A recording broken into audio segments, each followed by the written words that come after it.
Alam mo ba, may isang barya mula sa taong 1,000, 900 at 11 na hindi lamang gawa sa purong ginto, kundi may dala ring mayamang kasaysayan. Ito ay ang British Gold Sovereign.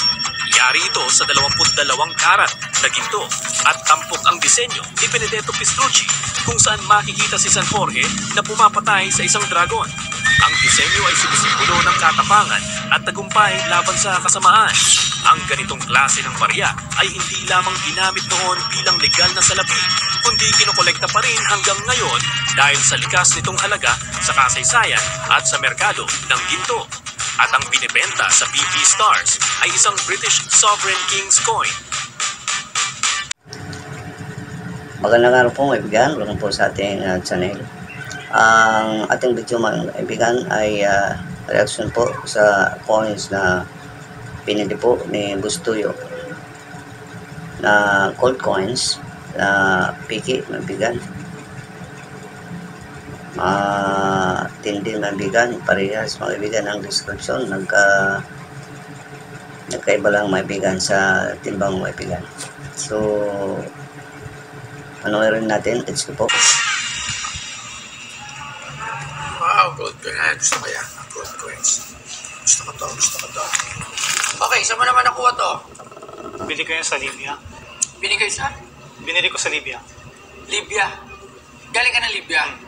Wow, anong katsura ng Libya? Hindi ba war country yun?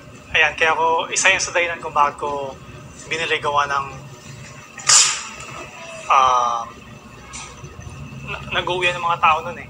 Nagkakagulo pa rin. Nagkakagulo, civil war. Nag-start 2011 yata nung si Muammar. Hindi Muammar.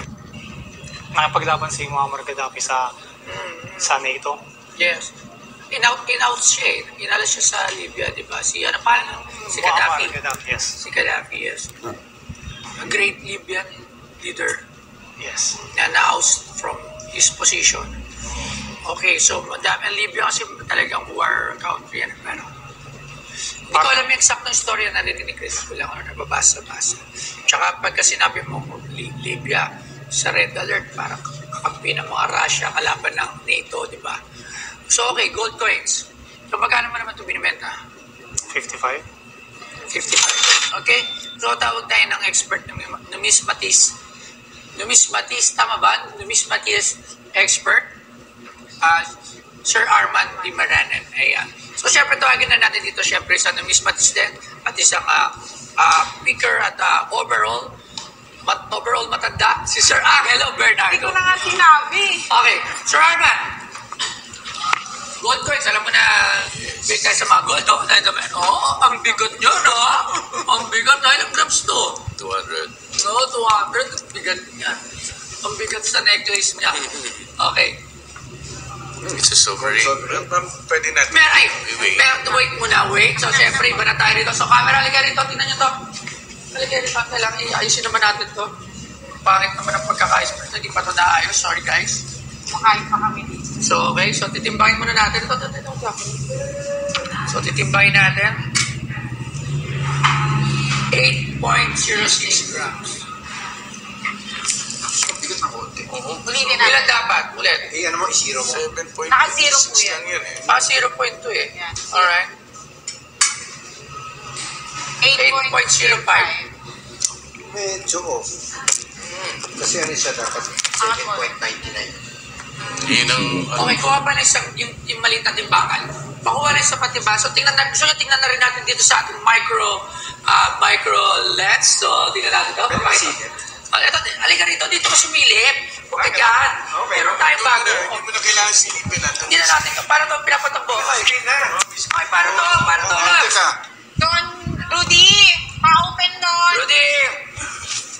Ito to. Okay?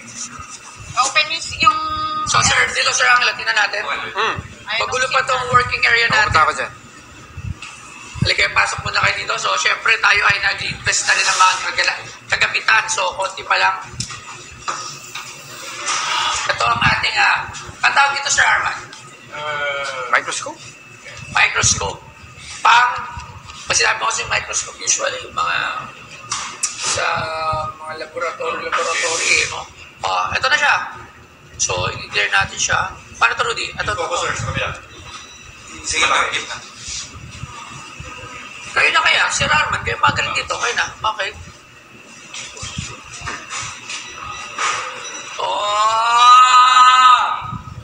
Alright.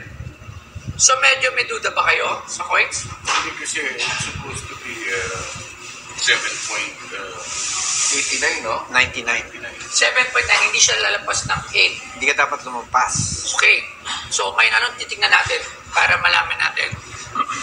So, syempre, kompleto na kami dito sa Pinay Gold Stars. Yung details niya, lahat naman tama. Ayun, no? You mean more. Mukhang ano to. Mukhang restrike ito or recopy. Hindi. Baka rare to. Hindi. Dalag, It's a pinakuha ko gold, rin yun, ma'am. bullion. It's a bullion. Gold pa rin siya. Gold pa rin siya pero posibleng hindi 1911. Alam mo ba, ang 9011 gold coin ay isang 70% ginto na barya na kadalasang bahagi ng 10 dolyar, Indian head o 20 dolyar, Double Eagle series ng US Mint. Dinisenyo ni Augustus St. Gaudens. Ito ay may mataas na halaga sa mga kolektor lalo na kung nasa may kondisyon. Ginawa ito sa mga mint ng Philadelphia, Denver at San Francisco. So, dapat 1911. Mahal ba pag 1911? Hindi. Yung disenyo ng coin na ginaya dyan, it's a one sovereign. 1911. But the problem is, yung way niya, mas mabigat. So, ito ay parang Ito yung original, oh. Wala siyang ganyang mark. Mint mark yan ng nung gumawa niyan. Yung nag-mint niya. ay iba rin yung tenga. Tingnan mo yung tenga. Iba din yung tenga, iba rin yung eyes. Hindi, pwedeng upod na lang yan. Pwedeng Or upod? Pwedeng Kaya pangit yung pagka-copy niya. Kung copy siya. Hindi nga, so malalaman nga natin kung copy. Ipatest kayo ng gold. Pwede natin yan, pag ganyan, mandatory na yan. I-test mo talaga yung purity ng gold. Wala akong dalang pag-test ng gold dyan. Eto, itimbang natin dito sa kabila. Pwede kong padala. Mga kaibigan, ito po ang coins na binibinta kay Bustoyo, mga kaibigan. Ang bigat ito, mga kaibigan, tama si yung ang tawag nila, yung expert 7.9. Mayroon parang pikin ito, mga kaibigan. Parehas ang description, kaso ang problema lang dito sa bigat, pero ang composition, mga kaibigan, ay gold rin, mga kaibigan. Parehas talaga. Tingnan natin ang presyo dito sa baba, kung magkano dito sa numista.com itong 1911. Kung yan, ang 1911, may bigan ay mayroong mintage na 3,764. Ito po ay hard to find. Nagkakalaga po ang uncirculated ng 180,000 at mayroong 2% sa numista, mga bigan. Kung legit po ang coins, yan po ang presyo sa numista. Kaso ang coins ay picky, kaya nabili ni Bustoyo ng 42,000, halaga lamang ng gold, mga bigan. So mag-ingat tayo, mga bigan, sa mga binibintang mga coins na talagang makikita mo, mga bigan, parehas na parehas ang description, pero sa timbang lamang